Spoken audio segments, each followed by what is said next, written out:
The fluorescent lights of the lawyer's office buzzed like angry wasps, drilling into my skull with each passing second. I sat in the stiff leather chair, my fingers twisted together so tightly that my knuckles had gone white, bloodless. The air conditioning blasted cold air that smelled of expensive cologne and old paper, making goosebumps rise along my arms. I hadn't been able to afford a proper coat in months, not since Marcus had drained our joint account. "Just sign here, Emily," Marcus said, his voice dripping with false sweetness as he slid another document across the mahogany table. His hand, the same hand that had once held mine during our wedding vows, now trembled slightly as he pointed to the signature line. "It's just a formality. We agreed to split everything 50-50, remember?" I wanted to believe him. God, how desperately I wanted to believe that the man I'd spent 7 years loving still had a shred of decency left. But the way his eyes darted to the woman sitting beside him, her, with her designer handbag and perfectly manicured nails, told me everything I needed to know. Sophia, his paralegal, his lover. The reason our marriage had crumbled like ash. "Emily's been through so much," Sophia cooed, reaching across to touch my hand with fingers that felt like ice. "We just want to make this easy for you. The apartment, the car, the savings. We'll handle all the complicated parts. You won't have to worry about anything." The scent of her perfume, something floral and expensive, made my stomach turn. I pulled my hand away, feeling the rough texture of my own chapped skin against the smooth wood of the table. When had I stopped taking care of myself? When had I become this hollow, exhausted shell of a person? "I don't understand all these legal terms," I whispered, my voice barely audible over the hum of the air conditioning. My eyes scanned the documents, but the words blurred together. Transferal of assets, relinquishment of claims, waiver of spousal support. Maybe I should have my own lawyer look at this. "Emily." Marcus leaned forward, and I caught a whiff of his aftershave, the same one I'd given him last Christmas. The memory stabbed through me like a knife. "We can't afford 2 lawyers. The fees alone would eat up everything we have. Just trust me on this. Haven't I always taken care of the finances?" Yes. He had. And that was the problem. I'd been so focused on my work at the hospital, on double shifts and overnight rotations, trying to keep us afloat while he figured things out with his career. I'd trusted him with everything, our money, our future, our life together. And now I sat here, exhausted and alone, while he and his mistress looked at me with barely concealed impatience. The lawyer, Mr. Patterson, according to the nameplate on his desk, cleared his throat. He was Marcus's lawyer, chosen by Marcus, paid by Marcus. He wouldn't meet my eyes. "Ms. Chen, if you just sign on pages 12, 15, and 23, we can finalize everything today, unless you have specific questions." I had 1,000 questions, but my mind felt like it was wrapped in cotton, thick and suffocating. I hadn't slept in 3 days. The hospital had cut my hours. Budget constraints, they'd said. And I'd been living on coffee and anxiety. My hands shook as I reached for the pen. "That's it," Marcus encouraged, his voice warm and familiar in a way that made my chest ache. "Just 3 signatures and this nightmare is over. We can both move on." Move on. As if it were that simple. As if 7 years could be erased with 3 strokes of a pen. I pressed the ballpoint against the first signature line, feeling the slight resistance of the thick paper. The sound of the pen scratching seemed impossibly loud in the quiet office. My hand moved almost mechanically. Emily Chen, Emily Chen, Emily. The door burst open. The sound was like a gunshot in the sterile quiet. I jerked back, the pen skittering across the page, leaving a jagged line of ink. My heart slammed against my ribs as I looked up. 3 men entered the office. No, 3 men filled the office, their presence so overwhelming that the spacious room suddenly felt claustrophobic. The 2 in front wore identical black suits, their expressions carved from stone, their eyes constantly scanning, assessing. But it was the man between them who made the air leave my lungs. He was young, maybe early 30s, with dark hair that fell slightly over his forehead and eyes so intensely blue they looked almost unnatural under the harsh fluorescent lights. His suit probably cost more than my car. No, more than 3 of my cars. The fabric moved like water over his broad shoulders as he walked, each step measured and deliberate. He smelled of sandalwood and something darker, something dangerous that I couldn't name. Power. He smelled of power. Mr. Patterson. His voice was quiet, almost gentle, but it sliced through the room like a blade. I need to borrow your office, now. The lawyer shot to his feet so fast his chair rolled backward and hit the wall. Mr. Caruso, of course, we were just finishing. You're finished. Those blue eyes swept across the room, touching Marcus, Sophia, me. When his gaze landed on me, I felt it like a physical touch, raising every hair on my body. Everyone out, except her. He pointed at me. My mouth went dry. Marcus stood up, puffing out his chest in a pathetic display of masculine bravado. Now wait just a minute. We're in the middle of important legal proceedings. You can't just...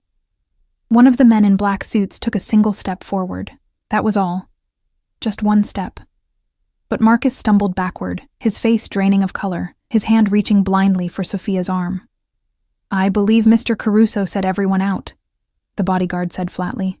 Mr. Patterson was already gathering his papers with shaking hands, stuffing them into his briefcase without any semblance of order. Sophia grabbed her designer bag, her previous confidence evaporating. She practically ran for the door. Marcus hesitated, looking at me with something that might have been concern if I didn't know him better. It was probably just fear that I'd mess up whatever game he was playing. Emily, don't sign anything else. Leave. The man, Mr. Caruso, didn't raise his voice. He didn't have to. The single word carried the weight of absolute authority, of violence barely restrained. Marcus left. The door clicked shut behind them with a sound like a cell closing. I was alone with 3 strangers, my heart hammering so hard I could feel it in my throat. The 2 bodyguards positioned themselves on either side of the door, silent and watchful as statues. Mr. Caruso walked to the table where I sat frozen, pulled out Marcus's abandoned chair, and settled into it with the casual grace of a predator. Up close, I could see the faint scar along his jawline, the way his expensive watch caught the light, the perfect knot of his silk tie. Everything about him screamed danger wrapped in beautiful packaging. Ms. Chen. He said my name like he'd known me for years, like he had the right to speak it at all. His fingers, long, elegant, with a heavy silver ring on his right hand, reached for the documents I'd almost signed. Do you know what these papers actually say? I opened my mouth, closed it, shook my head. He leaned back in the chair, those unsettling blue eyes never leaving my face. They say that you're signing over full ownership of your apartment to Marcus Chen. They say you're waiving all rights to your joint savings account, currently containing $47,000. They say you're transferring ownership of your vehicle, releasing all claims to his pension, and agreeing to receive 0 spousal support or alimony. In exchange, you get absolutely nothing. The room tilted. I gripped the edge of the table, feeling the wood grain pressing into my palms. That's not... He said 50-50. He lied. Mr. Caruso's voice was matter-of-fact, almost kind. Your husband has been systematically moving assets into his mistress's name for the past 8 months. The apartment already has her name on the deed, forged your signature 6 months ago. The savings account? He withdrew $35,000 last week. By the time these papers are filed, you'll have given him legal permission to steal everything, and you'll have no recourse. Nausea rolled through me in waves. How do you know this? He smiled, and it was beautiful and terrifying all at once, because Marcus Chen owes a substantial debt to someone I know. When my associate went to collect, your husband offered him a deal. Wait until the divorce is finalized, and he could pay everything from his assets that are actually yours. I couldn't breathe. The room was spinning, and I could taste bile at the back of my throat. Everything. 7 years of my life. Every double shift. Every sacrifice. Gone. Why? I swallowed hard, forcing the words out. Why are you telling me this? Mr. Caruso stood, buttoning his suit jacket with practiced ease. He looked down at me, and for just a moment something flickered in those cold blue eyes, something almost like recognition, like he saw past the exhausted, broken woman sitting before him. Because, Ms. Chen, your husband made a critical mistake. He reached into his jacket pocket and pulled out a business card, placing it on the table in front of me with 2 fingers. The cardstock was heavy, expensive, with embossed lettering. He stole from someone under my protection, someone whose father was a very dear friend of mine, someone who died 6 months ago in a car accident that was no accident at all. My blood turned to ice. Your father was David Chen, he continued, his voice soft and deadly. A good man who ran a small import business in Chinatown. A man who refused to pay protection money to the Zhao family. A man who died when his brakes mysteriously failed on the highway. Tears burned in my eyes. I'd known. Deep down, I'd known it wasn't an accident. But everyone, the police, the insurance company, even Marcus, had told me I was being paranoid, that my grief was making me see conspiracies where there were none. Marcus knew, I whispered. Marcus helped arrange it. Mr. Caruso's hand, still resting on the table, clenched into a fist. Your father's business was worth more dead than alive. Insurance payout, property sale, inventory liquidation. Your husband and the Zhao family split everything while you mourned. The world shattered. Every piece of my reality, every foundation I'd built my life on, crumbled into dust. I couldn't speak, couldn't think, couldn't do anything but stare at this beautiful, dangerous stranger who had just torn my entire world apart and somehow made me feel like he'd saved me. So here's what's going to happen, Emily. He leaned down, his face level with mine, close enough that I could see flecks of silver in those impossible blue eyes. You're not going to sign those papers. You're going to walk out of this office, and you're going to come with me. Why would I? Because your husband has already sold you, just like he sold your father. His voice was barely a whisper now, intimate and terrifying. The Zhao family knows you're the sole beneficiary of your father's life insurance. $500,000 that Marcus can't touch because it's in your name alone. They've decided you're more valuable as a hostage than a widow. Marcus gets his assets, they get their leverage. Everyone wins. Except me, I breathed. Except you. He straightened, offering me his hand. Unless you take my protection, unless you let me finish what your father and I started before he died. I stared at his outstretched hand. Manicured nails, that heavy silver ring, power and violence and salvation all wrapped together. Every instinct screamed at me to run, to refuse, to call the police. But what would I tell them? That my husband had tried to steal from me?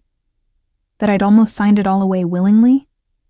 That the man who'd just saved me was probably more dangerous than anyone Marcus could ever dream of being? Who are you? I whispered. His smile was sharp as broken glass. Someone who keeps his promises. Your father asked me to protect you if anything happened to him. I'm 6 months late, but I don't intend to fail him twice. The fluorescent lights buzzed, the air conditioning hummed. Outside the office, I could hear muffled voices. Marcus probably arguing with the receptionist, trying to get back in. I looked at Mr. Caruso's extended hand. I looked at the documents that would have left me with nothing. I looked at the future Marcus and Sophia and the Zhao family had planned for me. A future that ended with me as collateral, or worse. Then I stood up on shaking legs, my hand reaching out almost of its own accord, and placed my palm against his. His fingers closed around mine, warm, strong, absolutely certain. Good girl, he murmured. And the approval in his voice sent a shiver down my spine that had nothing to do with fear and everything to do with the realization that I had just traded one cage for another. Only this time, I'd walked in with my eyes open. The elevator descended in silence, broken only by the mechanical whir of cables and gears. I stood pressed against the cold metal wall, acutely aware of Mr. Caruso's presence beside me, close enough that I could feel the heat radiating from his body, far enough that we weren't touching. The 2 bodyguards flanked us like silent sentinels, their eyes fixed on the descending floor numbers. My hand still tingled where he'd held it. I rubbed my palm against my jeans, trying to erase the sensation, but it lingered like a brand. Where are we going? My voice sounded small in the confined space, barely above a whisper. Somewhere safe. He didn't look at me, his attention fixed on his phone screen. His thumbs moved across the keyboard with practiced efficiency, sending messages to people I couldn't see. Your apartment isn't an option. Marcus has keys. The Zhao family has been watching it for 3 weeks. Ice flooded my veins. They've been watching me? Surveillance van, 2 buildings down. Black Honda. They've logged every time you leave for work, every time you come home. His jaw tightened almost imperceptibly. They know your schedule better than you do. The elevator lurched slightly as it reached the ground floor, and I grabbed the handrail to steady myself. My legs felt like water, threatening to give out beneath me. Everything I thought I knew about my life was dissolving, revealing something darker and more terrifying underneath. The doors slid open onto the parking garage, a cavernous space of concrete pillars and fluorescent strips that cast everything in sickly yellow light. The air smelled of motor oil and exhaust fumes. Mr. Caruso's hand touched the small of my back, gentle but firm, guiding me forward. The contact sent electricity racing up my spine. This way. A black SUV waited in the shadows, its windows tinted so dark I couldn't see inside. The vehicle was massive, gleaming, expensive, the kind of car that screamed money and power. One of the bodyguards moved ahead, opening the rear door while the other scanned the garage with eyes that missed nothing. "Get in," Mr. Caruso said softly. I hesitated at the threshold, my hand gripping the door frame. This was it, the point of no return. Once I got into this car, I was accepting whatever came next. I was trusting a man I didn't know, a man who moved through the world with violence trailing in his wake like a shadow. Emily. His voice was closer now, his breath warm against my ear. They're already moving. Marcus called them the moment we left that office. You have maybe 30 minutes before they reach your apartment, and if you're there... He didn't finish the sentence. He didn't have to. I climbed into the SUV. The interior smelled of leather and that same sandalwood scent that clung to Mr. Caruso's skin. The seats were butter soft, the kind of luxury I'd only ever seen in magazines. He slid in beside me, close enough that our thighs almost touched, and the door closed with a solid final thunk. The engine purred to life, a sound of restrained power, and we pulled out of the garage into the fading afternoon light. I watched the city slide past the tinted windows, familiar streets suddenly looking alien and threatening. Every person on the sidewalk could be watching. Every car could be following. My fingers twisted together in my lap, my breath coming too fast, too shallow. Breathe, Mr. Caruso commanded, his hand suddenly covering both of mine. His palm was warm, his grip firm and steadying. In through your nose, out through your mouth. You're safe here. Safe, I repeated, the word tasting like ash. I don't even know who you are. I don't know what you want from me. My name is Dominic Caruso. His thumb traced a slow circle over my knuckles, the gesture oddly soothing despite its intimacy. I run certain business operations in the city, import, export, protection services. Your father and I had an arrangement. He provided legitimate shipping channels. I ensured his business stayed untouched by the less savory elements of Chinatown. You're a criminal. It wasn't a question. His lips curved into something that wasn't quite a smile. I'm a businessman who operates outside conventional legal frameworks. There's a difference. Not to me. Then you're naive. The bluntness of his words stung, but his tone remained gentle. Your father understood how the world really works. He knew that sometimes the police can't, or won't, protect the people who need it most. He knew that real power doesn't come from badges or courtrooms. I pulled my hands away from his, crossing my arms over my chest. The loss of his touch left me feeling strangely cold. And you expect me to just accept that? To accept you? I expect you to be smart enough to recognize when you're drowning and someone's thrown you a life preserver. He shifted in his seat, turning to face me fully. In the dim interior of the car, his eyes looked almost black. You have no money, no home, no one you can trust. Marcus will paint you as unstable, grieving, paranoid. The police won't believe you about your father. They've already closed that case. The Zhao family will make you disappear, and no one will even notice you're gone. Each word was a hammer blow, shattering what little composure I had left. Tears burned hot trails down my cheeks, and I turned away, pressing my forehead against the cool glass of the window. I didn't want him to see me cry. Didn't want to give him that power over me. but his hand found my shoulder, turning me back with inexorable gentleness.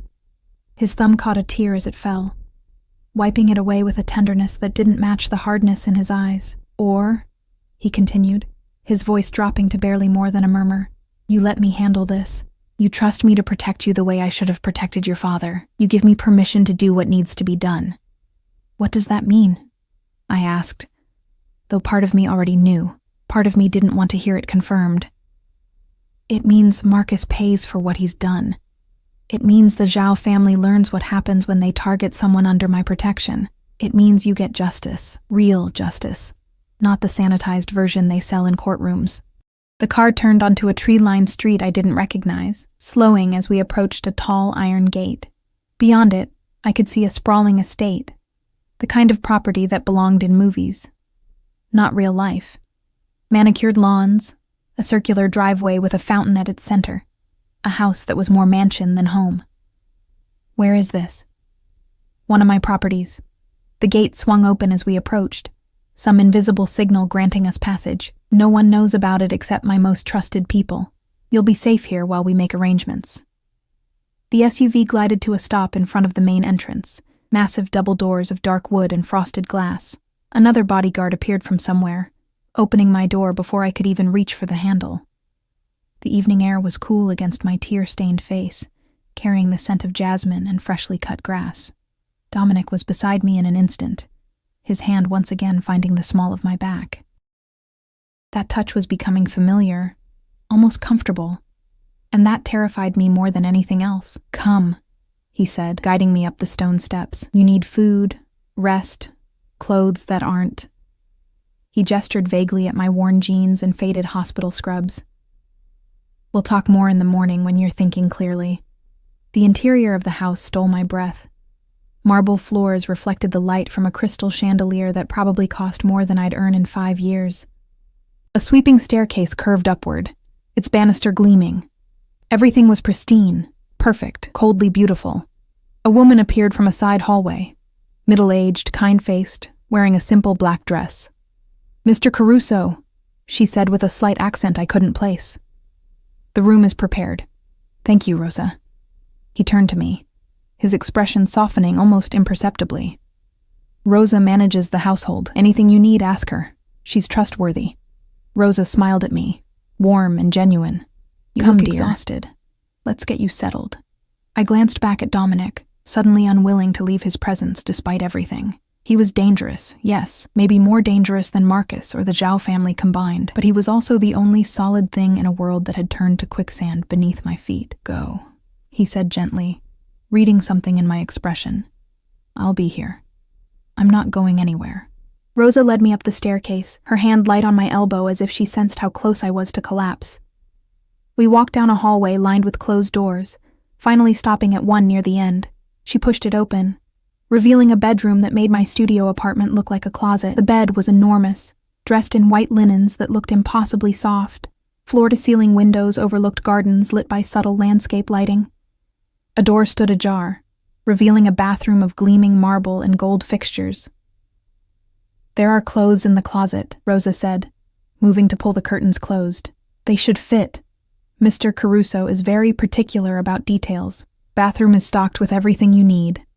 I'll bring dinner up in an hour." "I'm not hungry," I whispered. She turned, studying me with eyes that had probably seen too much, knew too much. "You need to eat anyway. You need to keep your strength up." She paused at the door. "He's a good man, you know, in his own way. He keeps his word." Then she was gone, the door clicking shut behind her, leaving me alone in this gilded cage. I walked to the windows, pressing my palm against the cool glass. Below, I could see Dominic standing in the driveway, his phone pressed to his ear, his free hand gesturing as he spoke. Even from here, I could see the tension in his shoulders, the barely contained violence in his movements. What had I done? What had I agreed to? My phone buzzed in my pocket, a sound so normal it felt jarring. I pulled it out with shaking hands. 17 missed calls from Marcus, 12 text messages. I opened them against my better judgment. "Emily, where are you? We need to talk. That man is dangerous. He's lying to you. I would never hurt you." Please come home, I love you. We can work this out. Answer your phone. You're making a huge mistake. The police are looking for you. I told them you've been unstable since your father died. This is kidnapping. He's holding you against your will. I'm trying to help you. Please, Emily, answer me. My hands shook so hard I nearly dropped the phone. He was already building his narrative, already painting me as the unstable one, the crazy grieving daughter who couldn't accept her father's accidental death. By morning, he'd probably have a restraining order, a psychiatric hold, something to legally justify hunting me down. A knock at the door made me jump. It's me. Dominic's voice, muffled through the wood. I opened the door. He'd removed his suit jacket, his tie loosened, the top button of his shirt undone. Somehow the slight disarray made him more dangerous, more real. I could see the strong column of his throat, the hint of something, a tattoo beneath his collar. His eyes went immediately to my phone, still clutched in my white-knuckled grip. Marcus? I nodded, unable to speak. He held out his hand. May I? I should have said no. Should have kept that last connection to my old life, however toxic. Instead, I placed the phone in his palm, watching as he scrolled through the messages with an expression that grew darker with each word. He's building a case, Dominic said finally, his voice deceptively calm, trying to establish that you're mentally incompetent, that I've kidnapped you, that he's the concerned husband. He looked up at me, and the cold fury in his eyes made my breath catch. Do you want me to handle this tonight? Handle it how? But I knew. God help me. I knew exactly what he meant. I can have him picked up within the hour. Take him somewhere quiet. Make him admit what he did to your father, what he was planning to do to you. Get it all on record. His thumb traced the edge of my phone almost absently. Then I can make the problem disappear permanently, or I can turn him over to the authorities with enough evidence to put him away for 20 years. Your choice. My heart hammered against my ribs. This was real. This wasn't some thriller novel or crime drama. This man was offering to torture my husband, my ex-husband, for information, and possibly kill him, as casually as someone might offer to make coffee. My voice broke. I can't make that decision. Yes, you can. He stepped closer, and I could smell that sandalwood scent again, could feel the heat of his body. You're stronger than you think, Emily. Your father saw it. That's why he made me promise to protect you. He knew that when the time came, you'd do what needed to be done. Did you know? The question burst out before I could stop it. Did you know they were going to kill him? Pain flashed across his face, so quick I almost missed it. No. If I had, I would have stopped it. Your father was supposed to call me if he felt threatened. If anything seemed wrong. He never called. His jaw clenched. By the time I learned what happened, it was too late. The Zhao family had already cleaned up. The police had already ruled it accidental, and you were already married to the man who helped kill him. The world tilted. I stumbled backward, and Dominic caught me, his arms strong and steady as they wrapped around my waist. I should have pushed him away, should have maintained some distance, some boundary. Instead, I found myself leaning into his chest, my forehead pressed against his shoulder, breathing in his scent while my body shook with silent sobs. I've got you. He murmured into my hair, one hand stroking slow circles on my back. I've got you, and I'm not letting go. They won't touch you. I swear it on your father's grave. They won't ever touch you. I don't know how long we stood there, me falling apart while this dangerous stranger held me together. Eventually, my tears slowed, my breathing evened. I became aware of how perfectly I fit against him, how my head tucked just under his chin, how his heartbeat was steady and strong beneath my ear. I pulled back, wiping at my face with shaking hands. I'm sorry. I don't usually... Don't apologize. His hands lingered on my waist for a moment before dropping away, leaving me feeling strangely bereft. You've had the worst day of your life, and it's not over yet. He held up my phone. I'm keeping this. They can track it, use it to find you. I'll get you a new one tomorrow. Secure line, untraceable. Okay, I whispered, because what else could I say?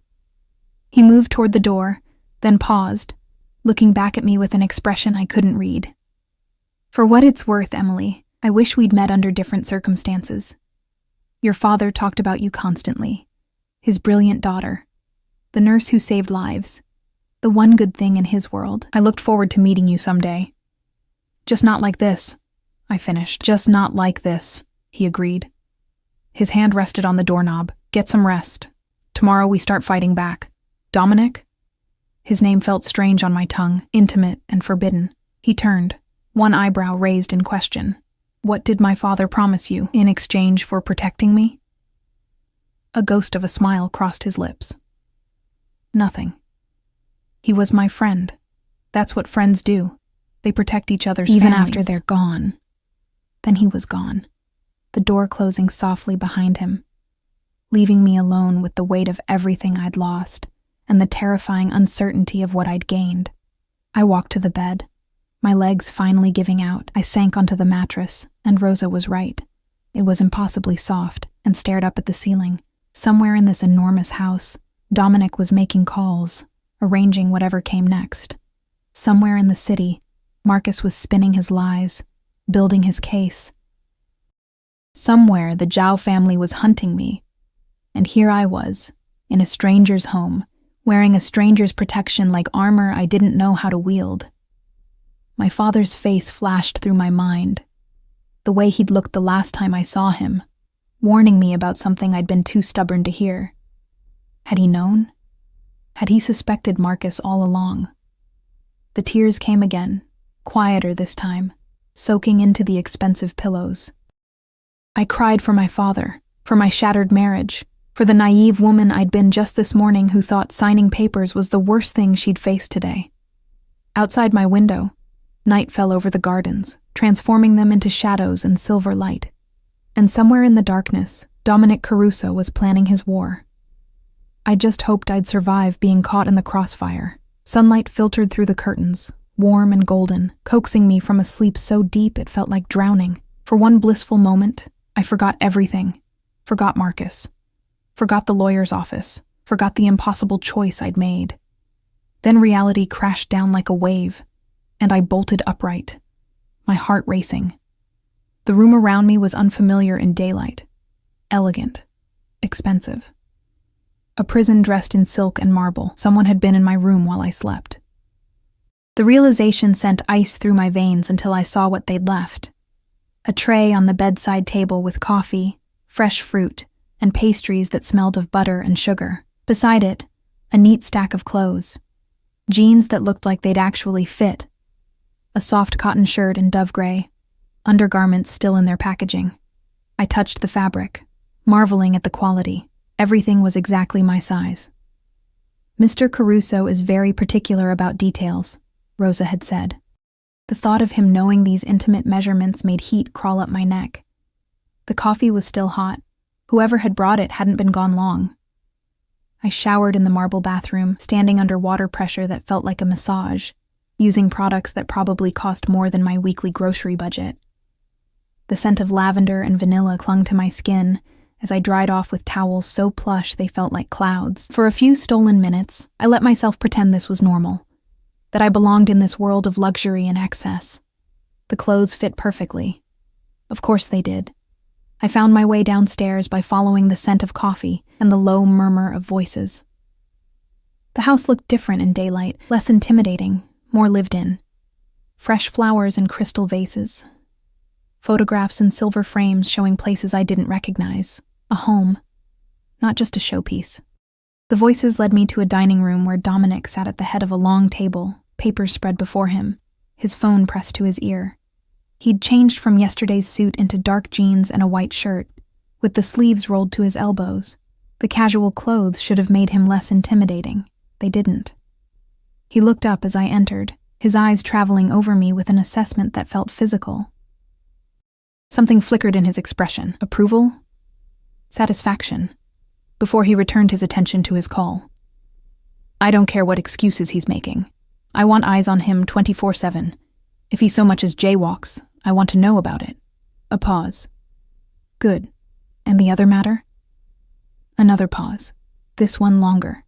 His jaw tightened. Then we moved to plan B, tonight. He ended the call, setting the phone down with careful precision. Good morning. You slept well?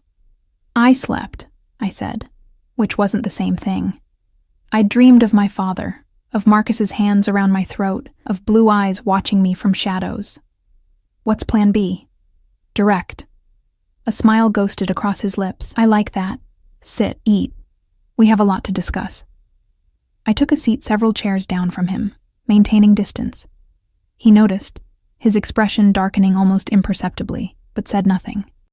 Rosa appeared with more coffee, filling my cup with a warm smile before disappearing again. The Zhao family made their move last night, Dominic said, pushing a tablet across the table toward me. Your apartment was broken into around 3 a.m. They made it look like a robbery, but they were searching for something specific. I pulled the tablet closer, my stomach churning as I looked at the security footage.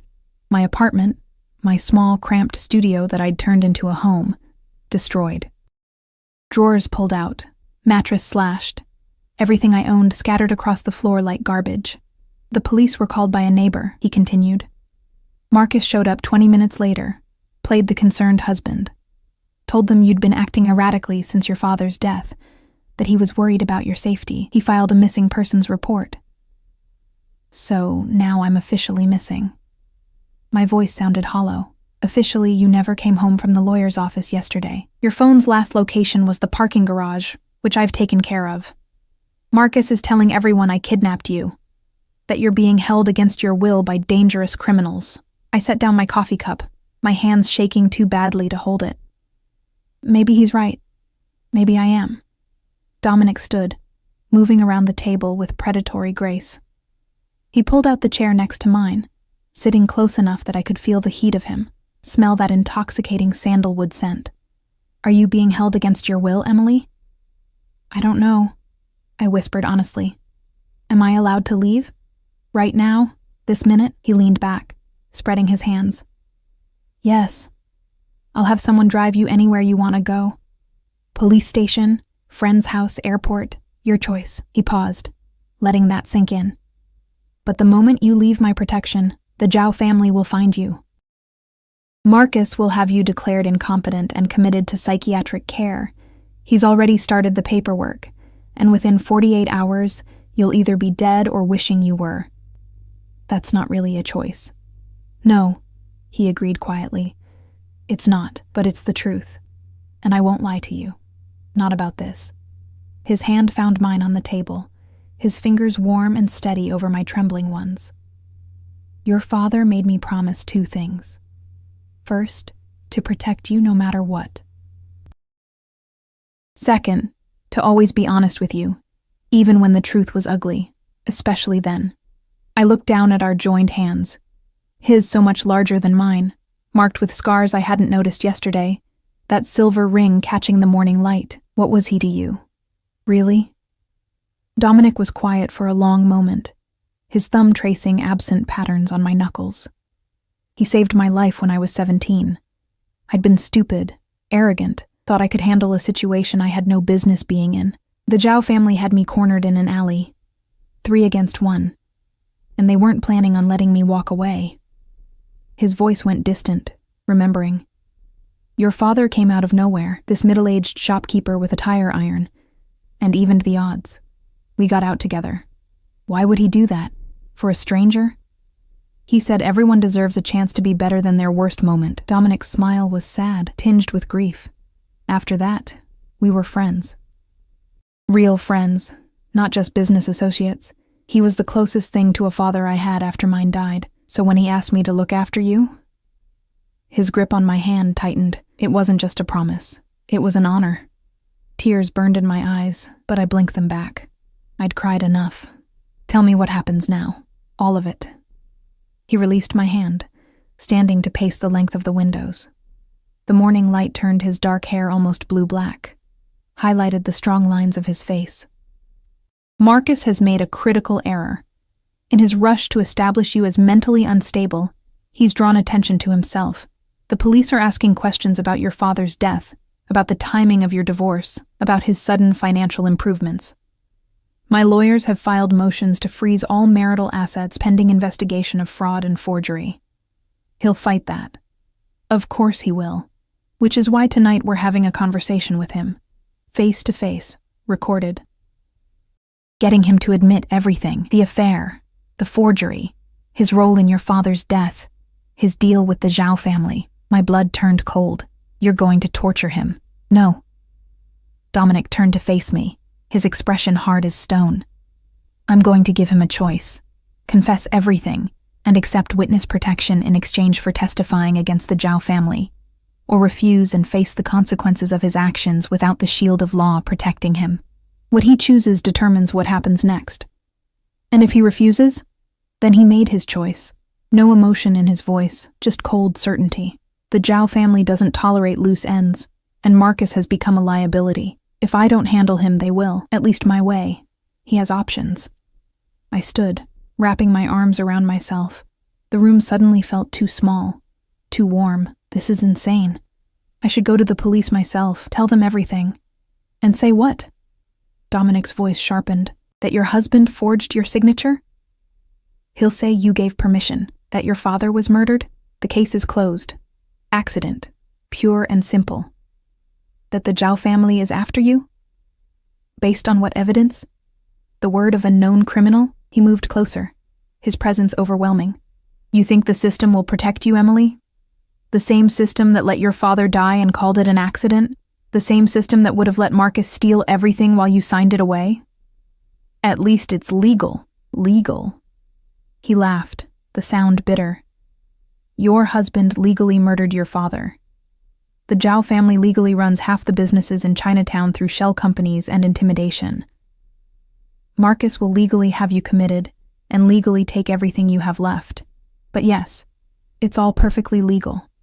I wanted to argue, to defend a system I'd believed in my whole life, but the words wouldn't come, because he was right. Everything that had happened to me, to my father, had been technically legal. We'd been destroyed by paperwork and loopholes, and people who knew how to game the system. I don't want to become like them, I whispered. Like you. Someone who solves problems with violence and threats. Dominic's expression softened. He reached out slowly, giving me time to pull away, and cupped my face in his hands. His palms were warm against my cheeks, his touch gentle despite the violence I knew those hands were capable of. You won't, he said quietly. Because you're asking the question, because you're afraid of crossing that line. That's what separates people like you from people like me. You still believe in the light. I stopped believing in it a long time ago. His thumb brushed away a tear I hadn't realized had fallen. But I believe in you. Your father believed in you. And I'll do whatever it takes to make sure you survive this with your soul intact, even if mine doesn't. Why? The question came out broken. Why does it matter to you? Something flickered in his eyes, something raw and almost painful. Because when I look at you, I see what I could have been if someone had protected me the way your father protected you. I see goodness and strength, and everything this world tries to break in people, and I'll be damned if I let them break you too. His face was so close to mine. I could count the individual shades of blue in his eyes, could see the faint stubble along his jaw, could feel his breath warm against my lips. My heart hammered against my ribs, and I couldn't tell if it was fear or something far more dangerous. The moment stretched, taut as a wire. Then his phone rang, shattering it like glass. Dominic stepped back, his hands dropping away as he answered. What is it? His expression darkened as he listened. When? How many? A pause. No, absolutely not. Tell them if they come within a mile of this property, it's an act of war. I don't care what they... He stopped, his jaw clenching. Put him on. He pressed a button, and suddenly a voice filled the room through the phone's speaker. Male, older, with an accent that made each word sound like a threat. Dominic. It's been too long. Mr. Zhao. Dominic's voice had gone cold, emotionless. To what do I owe this unexpected call? You know why I'm calling. You have something that belongs to me. I have a woman under my protection. If you're claiming ownership of people, we have a much bigger problem than a business dispute. A low chuckle. Still the same righteous boy. Your father would be disappointed.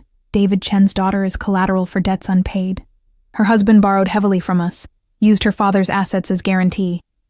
Now the father is dead, the assets are tied up, and we need insurance that will be repaid. Marcus Chen acted without authority. Emily inherited nothing. Her father's estate was already depleted by your family's protection fees and Marcus's embezzlement. You have no legal claim. Legal. The word dripped with contempt. Since when do we deal in legal, Dominic? The girl is leverage. Return her. We settle Marcus's debt another way. Keep her, and we have a problem. A big problem. Dominic's free hand clenched into a fist. She's under my protection. That means she's untouchable. You know the rules. Rules change, especially for someone who spent the last 6 months weakening, losing territory, making enemies. How many of your allies have left you, Dominic? How many will stand with you if this turns into open war? Ice flooded my veins. I'd been so focused on my own situation that I hadn't considered the bigger picture. Dominic was protecting me, but at what cost? How much was he risking by keeping me here? My affairs are my business, Dominic said, but I heard the edge in his voice. Emily stays with me. If you want war, I'll give you one. But remember, I know where all your bodies are buried. Literally. Silence on the other end. Then, you have 24 hours to reconsider. After that, I can't guarantee her safety. Or yours. Choose wisely, boy. The line went dead. Dominic stood motionless, staring at the phone in his hand. The muscle in his jaw jumped, the only sign of the fury I could feel radiating off him in waves. You're losing territory because of me, I said quietly. That's not your concern. It is if you're going to war over me. My voice rose. You said I could leave, that I had a choice, so let me make it. I'll go. I'll figure something out. You don't have to. He moved so fast I didn't have time to react. One moment he was across the room. The next his hands were gripping my shoulders, his face inches from mine. You're not going anywhere, he said, his voice deadly quiet. You think I'd let you walk into their hands? Watch you disappear or worse, because I couldn't protect one person that mattered. His fingers tightened, not painfully, but desperately. I failed your father. I won't fail you. But your business? Fuck my business! The words exploded from him, raw and fierce. Empires rise and fall. Territory is won and lost. But once you're gone forever. And I have enough ghosts haunting me. I don't need another one. We stood frozen, his words hanging in the air between us. His chest heaved with each breath, his eyes blazing with something I couldn't name. Couldn't let myself name. 24 hours, I whispered. What happens in 24 hours? His expression hardened, the vulnerability shuddering behind cold determination. We move up the timeline. Marcus talks tonight, and we get everything we need to bury the Zhao family before they can strike. We turn this from a defensive position into an offensive one. And if it doesn't work? His hands slid from my shoulders down my arms, his touch leaving fire in its wake. Then we fight, and we win. Because losing isn't an option. He stepped back, that professional mask sliding into place. Rosa will stay with you today. Don't leave the property. There are guards posted, but the Zhao family has resources. If anything feels wrong, you run to the panic room. Rosa knows where it is. Where are you going? To prepare for tonight. To make sure when Marcus Chen walks into that room, he walks out with either a deal or in a body bag. He paused at the door, looking back at me with an expression that made my heart stutter. And Emily, when this is over, when you're safe and the Zhao family is buried, you'll have a real choice. Stay or go. But until then, you're mine to protect. The possessiveness in his voice should have frightened me. It didn't. And that scared me more than anything else. The hours crawled by like wounded animals. Rosa tried to distract me with lunch, with a tour of the gardens, with mindless conversation about flowers and weather, and anything but the danger circling closer with each passing minute. But I couldn't focus on any of it. My mind kept returning to Dominic's words. Body bag. Was I really willing to let Marcus die?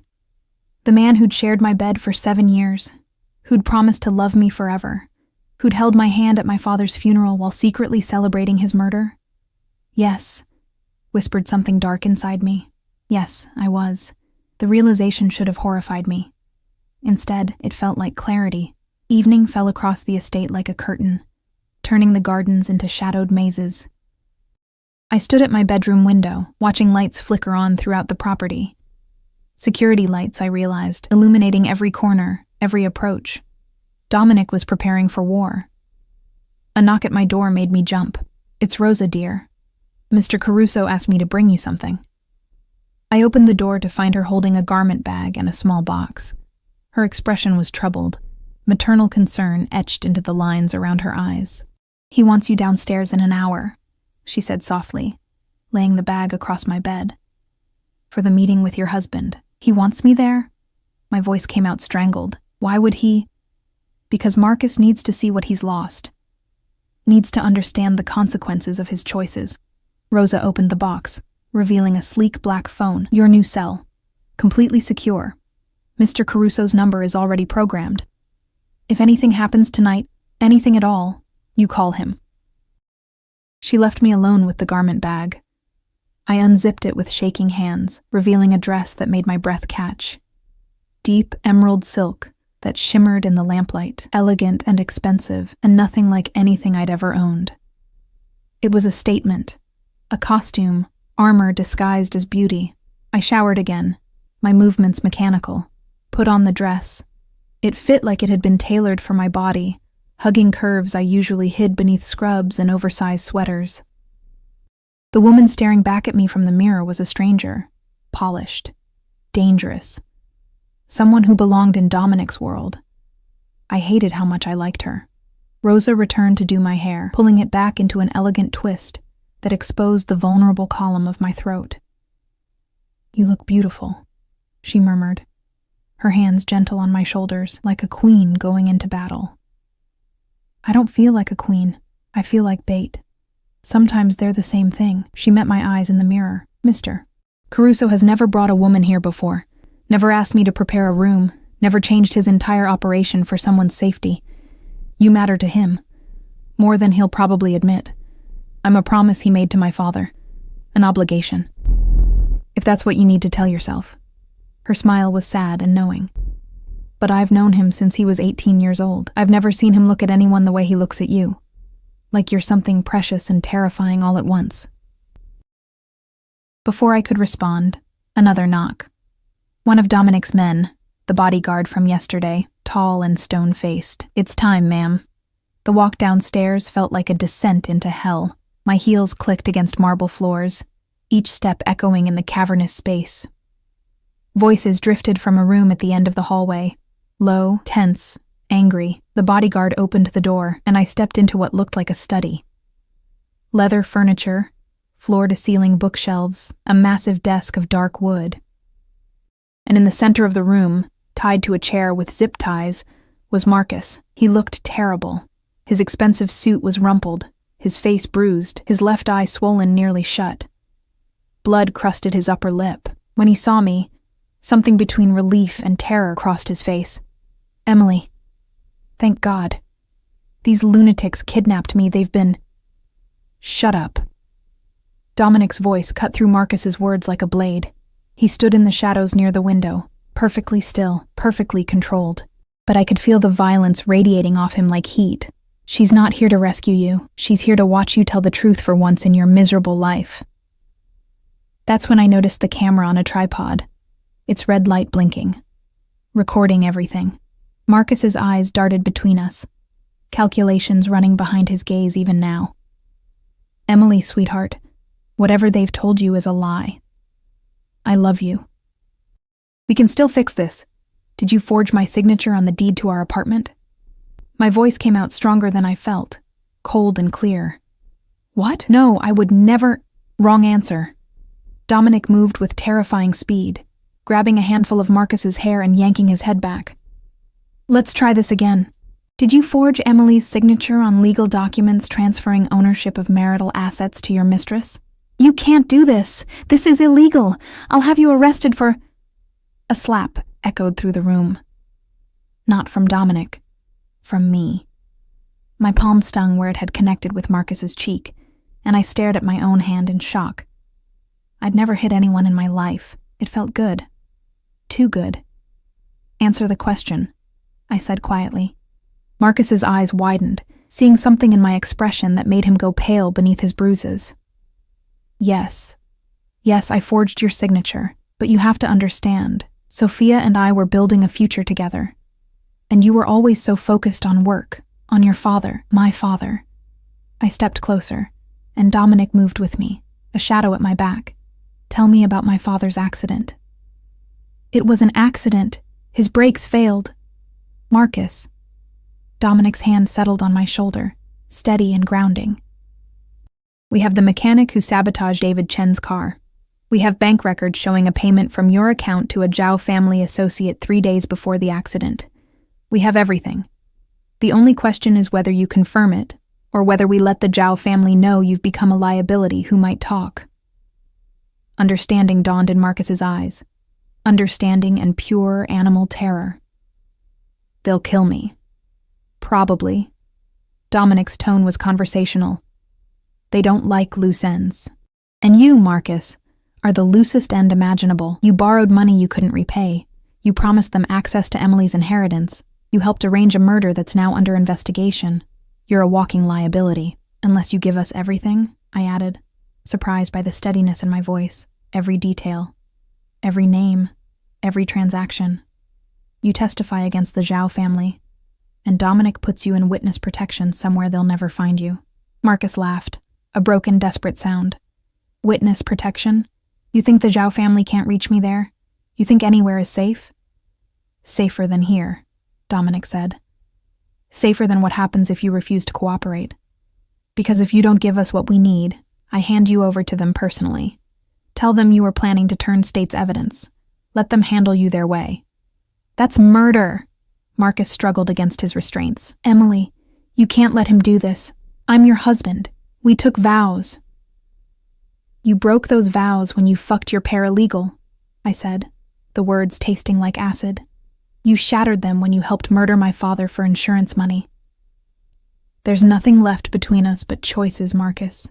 Choose wisely. He stared at me like he'd never seen me before. Maybe he hadn't. Maybe the exhausted, trusting woman he'd married had died in that lawyer's office yesterday, and someone harder had been born in her place. If I talk, he said slowly, you guarantee my safety? Get me out of the city? Away from the Zhao family? You have my word, Dominic said. And unlike you, I keep my promises. What followed was a confession that made my stomach turn. Marcus talked for over an hour, the camera recording every word. He detailed how the Zhao family had approached him 2 years ago, how they'd offered to solve his gambling debts in exchange for access to my father's shipping business, how my father had refused to cooperate, making him a liability, how Marcus had provided the schedule, the route, the opportunity for the mechanic to tamper with the brakes. He'd watched my father die and held me while I cried, all while the insurance money was already being divided. The apartment, the savings, even my car, all transferred to Sophia's name over months of careful fraud. He'd planned to have me declared incompetent after the divorce, institutionalized, while he and Sophia lived off everything we'd built together. The Zhao family's plan for me was simpler. Ransom me back to Marcus for the insurance money, then make me disappear permanently. No witnesses, no loose ends.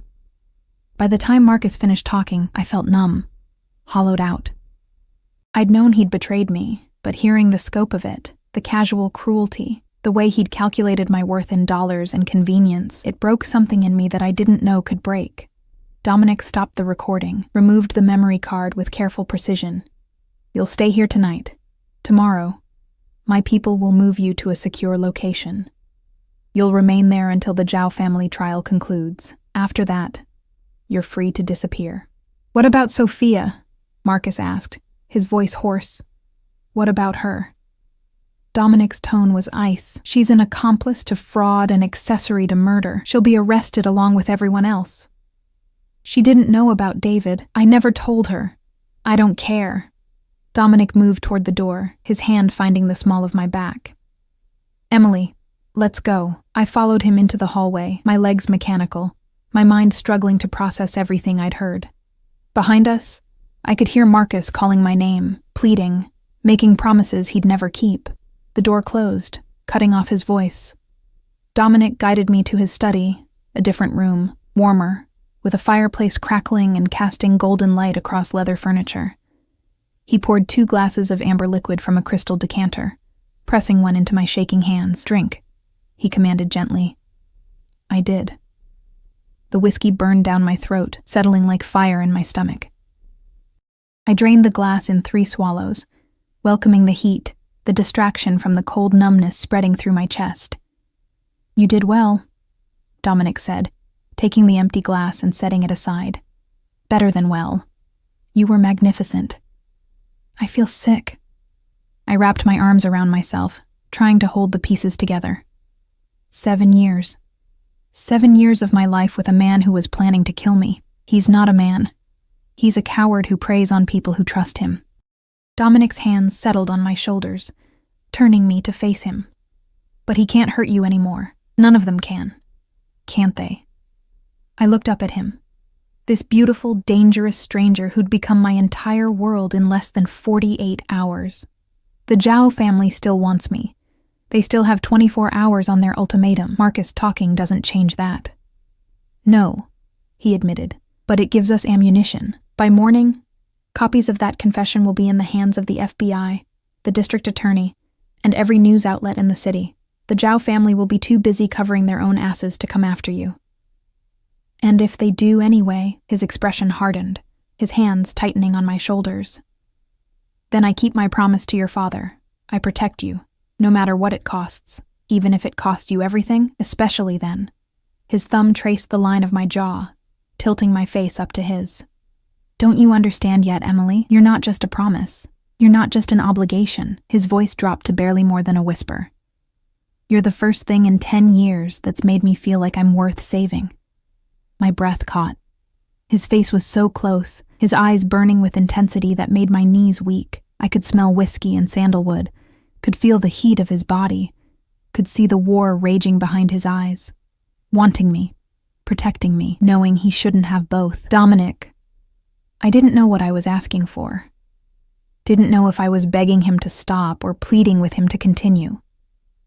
He made the choice for both of us. His lips crashed against mine with a desperation that stole my breath. Not gentle, not careful, raw and hungry, and everything I didn't know I needed. I gasped against his mouth, and he took advantage, deepening the kiss until I couldn't tell where I ended. And he began, my hands fisted in his shirt, pulling him closer. And he groaned, a sound that vibrated through my entire body. His arms wrapped around my waist, lifting me easily, and suddenly I was pressed against the bookshelf, surrounded by him, drowning in sensations I'd never experienced. This wasn't like kissing Marcus. This was fire and need, and 2 broken people trying to find something whole in each other. When we finally broke apart, both breathing hard, his forehead rested against mine. "I shouldn't have done that," he murmured. "No," I agreed, my fingers still twisted in his shirt. "You shouldn't have. Tell me to stop. I can't." His laugh was breathless, pained. "You're supposed to be the one who stays good, remember? The light in all this darkness. Maybe I don't want to be light anymore." I pulled back enough to meet his eyes. Maybe I'm tired of being the victim, the good girl, the one who plays by rules that don't protect me. Maybe I want to be someone who fights back. "Emily. He killed my father, Dominic. He was going to steal everything and have me locked away like I was nothing, like I didn't matter." Tears burned down my cheeks, but my voice stayed steady. "And you know what the worst part is? I would have let him. I would have signed those papers and smiled and thanked him for making it easy because I was too tired and too broken to fight." His hands cupped my face, thumbs wiping away tears with infinite gentleness. "But you didn't. You're here. You're fighting because you made me." I covered his hands with mine. "You saved me when I couldn't save myself. So don't tell me you're not worth saving. Don't tell me this is wrong when it's the first thing that's felt right in months." He kissed me again. Slower this time, thorough and devastating. When he pulled away, his eyes were dark with want, and something deeper, something that terrified and thrilled me in equal measure. "When this is over," he said quietly, "when you're safe and the Zhao family is buried, and you have time to think clearly, ask me again. Ask me if this is what you really want. And if I do, His smile was sad and beautiful. Then I'll spend the rest of my life proving I can be worthy of you. A phone buzzed, his vibrating against the desk. He released me reluctantly, answering with a curtness that told me something was wrong. Talk. His expression darkened as he listened. How many? When? A pause. No, absolutely not. Hold position. I'm on my way. He ended the call, his jaw clenched so tight I could see muscles jumping. The Zhao family didn't wait 24 hours. They're moving on the property. Now. Fear iced through my veins. How many? Enough. He was already moving, pulling a gun from a desk drawer with practiced ease. Rosa's getting you to the panic room. You stay there no matter what you hear. Understood? Dominic. No arguments, Emily. Not about this. He gripped my shoulders, his eyes blazing. I will handle this. I will protect you. But I need to know you're safe so I can do what needs to be done without worrying about you being caught in the crossfire. Rosa burst through the door, her face pale. Mr. Caruso, they've breached the outer perimeter. Go! He pushed me toward her. Now, Rosa grabbed my hand, pulling me from the study. Behind us, I heard Dominic shouting orders into his phone, heard the sound of running feet, heard the distant crack of gunfire. The war had begun, and I was the prize they were fighting over. The panic room was deep in the basement, a reinforced steel box hidden behind a wine cellar that looked like something from a spy movie. Rosa's hands shook as she pressed her palm against a biometric scanner, the heavy door hissing open to reveal a space about the size of my old studio apartment. Banks of monitors lined one wall, showing security feeds from every angle of the property. Supplies stacked neatly in the corner. Water, food, medical kit, weapons. Stay here, Rosa commanded, pushing me inside.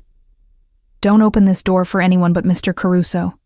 The door locks from the inside. No one can get in without the code. You're not staying with me? Her smile was fierce and maternal all at once. I've been with the Caruso family for 20 years, dear. I know how to handle a gun better than most of his men. Now lock this door and don't be a hero. She was gone before I could protest, the door sealing shut with a sound like a vault closing. The sudden silence was deafening, broken only by my ragged breathing and the hum of electronics. I stumbled to the monitors, my hands gripping the edge of the desk as I watched the nightmare unfold. The Zhao family had brought an army. Black SUVs poured through the shattered front gate, men in tactical gear spreading across the property like locusts. Gunfire lit up the night, muzzle flashes like deadly fireflies. Dominic's guards fired from defensive positions, but they were outnumbered 3-1. I found Dominic on one of the feeds, a camera covering the front entrance. He moved with lethal grace, his gun barking orders of death as men fell before him. But there were too many. For every one he dropped, 2 more appeared. My phone, the secure one Rosa had given me, vibrated in my pocket. Dominic's name flashed on the screen. Emily. His voice was strained, breathless. Gunfire crackled in the background. Are you in the panic room? Yes. Dominic, there are too many of them. I know. Listen to me carefully. There's an emergency exit in the back corner of the room, behind the shelving unit. It leads to a tunnel that comes out a 1/4 mile from the property near the highway. Keys to a car are in the exit lockbox. Code is your father's birthday. I'm not leaving you. You are. His tone left no room for argument. This is a distraction, Emily. They're hitting us hard here to draw our forces while a smaller team circles around to grab you. They know about the panic room. Someone talked. Anger and betrayal laced his words. You have maybe 10 minutes before they breach it. You run. You get to the car. You drive to the address I'm texting you. My people will meet you there. What about you? A pause. More gunfire. A grunt of pain that made my heart stop. I'm buying you time. Now go. The line went dead. On the monitors, I watched him take a bullet to the shoulder, saw him spin and drop the shooter without hesitation. Blood bloomed across his white shirt, dark and spreading. He kept fighting. For me. He was bleeding and fighting and maybe dying for me. I wanted to scream, to run to him, to do something other than hide like a coward. But Rosa's words echoed in my head. Don't be a hero. and Dominic's, "I need to know you're safe so I can do what needs to be done." My hands shook as I moved the shelving unit. Surprisingly light, designed to move easily in emergency. The exit door was exactly where he'd said, a heavy steel hatch with a digital keypad. My father's birthday, June 15th, 06:15. The lock clicked open. I looked back at the monitors one last time. Dominic had fallen back to the main house, blood trailing behind him. 3 of his men formed a defensive line at his back. The Zhao forces were closing in. Then I saw them. 4 men peeling off from the main assault, moving toward the side of the house, toward the basement entrance, toward me. I grabbed the emergency pack near the exit, slung it over my shoulder, and plunged into the tunnel.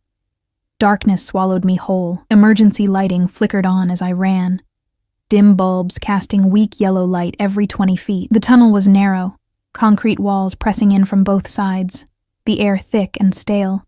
My heels were impossible to run in, so I kicked them off, the cold floor biting into my bare feet as I sprinted. Behind me, I heard it, the muffled boom of an explosion. They'd breached the panic room. I ran faster, my lungs burning, the emergency pack bouncing against my back. The tunnel seemed endless, stretching into infinity. My phone vibrated again, a text from Dominic. "Run faster." 2 words that sent pure terror through my veins. The tunnel ended at another hatch. This one manual. I threw my weight against the release wheel, muscles screaming as I forced it to turn. The hatch swung open onto a moonlit night, fresh air rushing in to fill my starved lungs. I climbed out into a small clearing surrounded by trees. True to Dominic's word, a black sedan sat hidden beneath camouflage netting, keys in the lockbox mounted to the driver's door. Code 0615. The locks popped. I threw myself into the driver's seat, jamming the key into the ignition. The engine roared to life and I floored it, tires spinning on dirt before finding purchase. The car shot forward, crashing through the underbrush onto a narrow access road. In the rearview mirror, I could see the glow of fires from Dominic's estate, hear the distant pop of gunfire, see my entire world burning. I drove like a woman possessed, following the GPS coordinates Dominic had sent. They led me deeper into the city, to a neighborhood I didn't recognize. Industrial buildings and warehouses, most abandoned. The address was a nondescript 3-story structure with barred windows and a reinforced door. I barely had the car in park before the door opened. A woman stepped out, late 40s, beautiful in a severe way, with iron gray hair pulled back in a tight bun.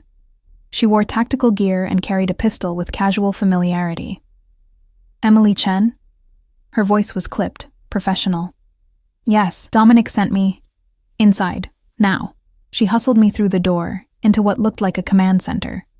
Banks of computers, weapons lockers, maps covering the walls. A dozen people worked with focused intensity, coordinating something I didn't understand. "Status?" The woman barked to someone at a computer. "Caruso's holding the main house. Casualties on both sides. Zhao family forces are pulling back. FBI just rolled up with full tactical." Relief nearly drove me to my knees. "He's alive?" "For now." The woman turned to me, her expression softening slightly. "I'm Catherine Reeves. I run security operations for the Caruso organization. Dominic called me 20 minutes ago.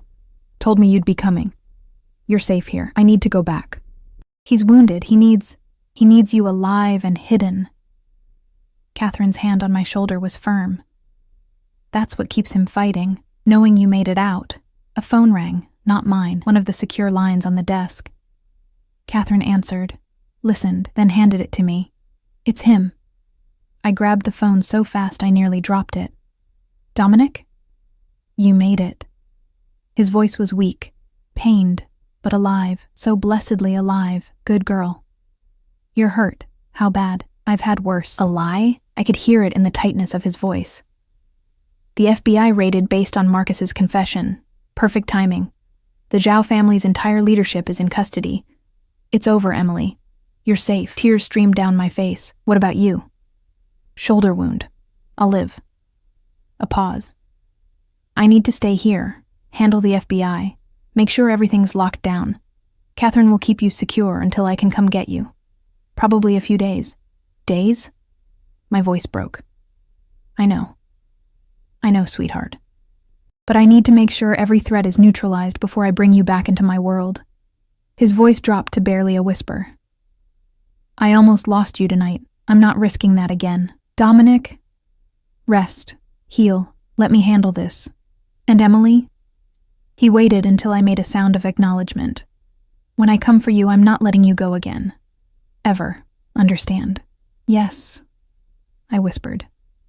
The line went dead. 3 days felt like 3 years. Catherine kept me in the safe house, comfortable but confined. I watched the news obsessively. The Zhao family's arrest was the top story, a sprawling RICO case that promised to dismantle decades of organized crime. Marcus's confession played on every channel. His face splashed across screens as the star witness who'd brought down an empire. Sophia had been arrested trying to flee the country. The apartment, the car, all the assets Marcus had stolen, frozen pending legal proceedings. The life he'd built on my father's grave was crumbling to dust. I should have felt vindicated. Instead, I felt hollow. On the 4th day, Catherine came to me with a knowing smile. He's here. My heart stopped, then raced. I followed her down the stairs to the main floor, where Dominic stood talking to one of the security team. His left arm was in a sling, his face bruised, bandages visible beneath his shirt. But he was alive, standing, smiling when he saw me. I didn't remember crossing the room. Suddenly I was in his arms, carefully, mindful of his injuries, and he was holding me like I was something precious and irreplaceable. Hey, he murmured into my hair. Miss me. I laughed through tears. You got shot. You could have died. But I didn't. He pulled back enough to cut my face with his good hand, because I had something to live for, someone to protect, someone who gave me a reason to be better than the darkness I've lived in for so long. Dominic, let me finish. His thumb traced my cheekbone with infinite tenderness. I told you to ask me again when this was over, when you had time to think clearly, away from the danger and fear, so I'm asking now. Emily Chen, do you want this? Do you want me? All of me. The good and bad and ugly parts? I looked into those impossible blue eyes and saw my future. Not the safe, predictable future I'd planned with Marcus, something wilder, more dangerous, more real. A life lived in shades of gray instead of black and white. A love built on protection and passion, and the kind of loyalty most people only read about. Yes, I said simply. I want you. I choose you. His kiss was gentle this time, reverent. A promise sealed with touch. When we broke apart, he was smiling. A real smile that transformed his whole face, making him look younger, lighter. Good. Because I already put an offer on a house for us. Better security than the estate, but just as beautiful. I figured you'd want something that's ours, not just mine. He paused, suddenly uncertain. Unless you want your own place, I don't want to assume. Our place, I interrupted, laughing at the absurdity of a Mafia boss suddenly nervous about moving too fast. I want our place. And your job? The hospital? I'd thought about this during the long days of isolation. I want to go back, eventually, but maybe somewhere new. A fresh start where people don't know me as Marcus Chen's unstable ex-wife. I know people at Cedars-Sinai, best trauma center in the state. I can make a call. No. I pressed my finger to his lips, silencing him. No more making calls or pulling strings or fixing things for me. I want to apply on my own merit. Build something that's mine, that I earned. Can you understand that? His expression softened with respect and something deeper.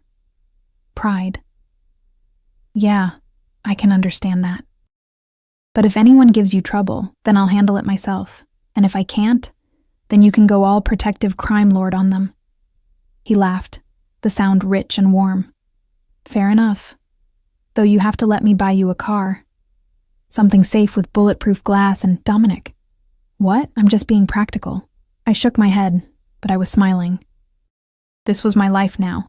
Loving a man who thought bulletproof cars were practical gifts, who'd gone to war for me without hesitation, who looked at me like I was his entire world. We left the safe house together, his good arm wrapped around my waist, Catherine watching us with approval. The car waiting outside was sleek and black and probably armored, but I didn't ask. Some battles weren't worth fighting. As we drove through the city toward whatever came next, Dominic's hand found mine, fingers lacing together like they belonged that way. "Your father would be proud of you," he said quietly. "The way you faced Marcus, the way you survived these past days. You're stronger than anyone gives you credit for." I had a good teacher. I squeezed his hand. He taught me that sometimes the only way to survive is to fight back. To trust the people who prove they'll protect you, even when the whole world says you shouldn't. "Especially then," Dominic agreed. We pulled up to a beautiful house I'd never seen. Modern architecture blending with classic elegance, surrounded by high walls and tasteful security measures. Home. Our home. "There's something else," Dominic said as we sat in the driveway. "Marcus's assets, everything he stole from you, it's being returned.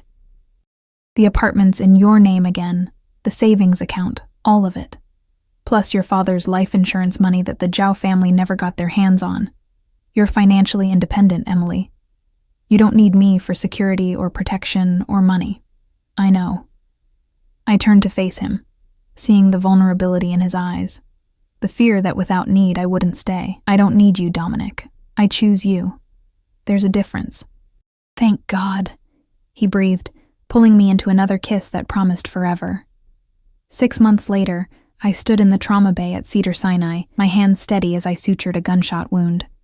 The patient would live. I'd made sure of that. Because saving lives was what I did. Who I was. Regardless of whose bed I shared, or what world I'd become part of. My phone buzzed during my break, a text from Dominic. "Dinner tonight? I'm cooking." I smiled, typing back.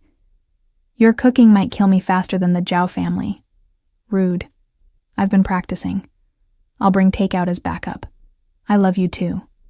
The words still made my heart skip, even after 6 months of hearing them. I love you. 3 words from a man who'd never said them to anyone before me, who treated them like sacred vows. My shift ended at 8.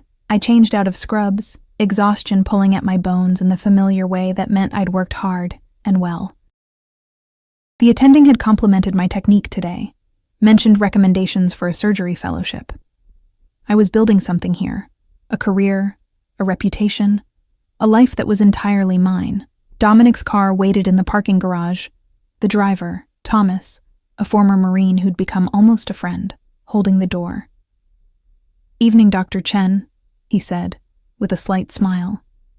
He called me that now, with genuine respect. "Evening, Thomas. How's he doing today?" "Restless. Drove the contractors crazy over paint colors for the nursery." I laughed, my hand unconsciously moving to the small swell of my stomach, hidden beneath my jacket. 3 months along, a surprise neither of us had planned, but both of us wanted, with fierce intensity.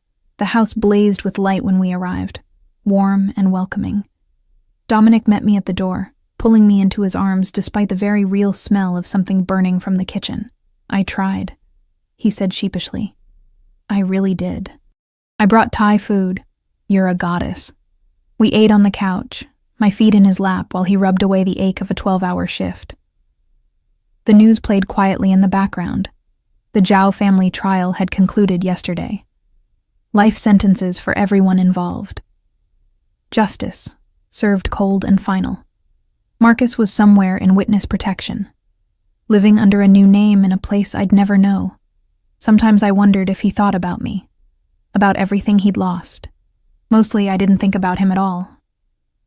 "Your father's birthday is next week," Dominic said quietly. "I thought we could visit his grave, bring flowers, tell him about the baby." Tears pricked my eyes, the good kind, born of gratitude and love. He would have liked you, eventually, after he got done threatening you for corrupting his daughter. "I did corrupt you."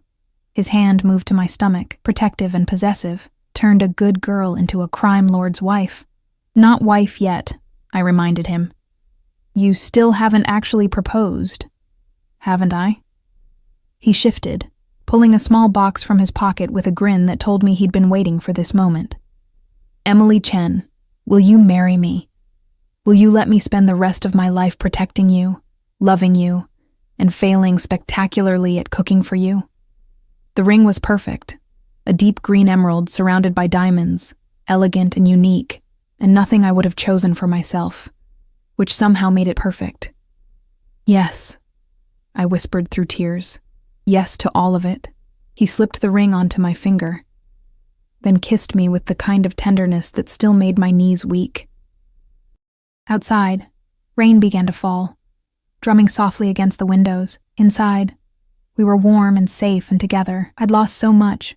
My father, my innocence, my naive faith that the world was fair and just. But I'd gained something too, strength I didn't know I possessed, a love I never expected to find, and the understanding that sometimes salvation comes from the most unlikely places, in the arms of a beautiful monster who'd taught me that survival sometimes means embracing the darkness and learning to find light there anyway.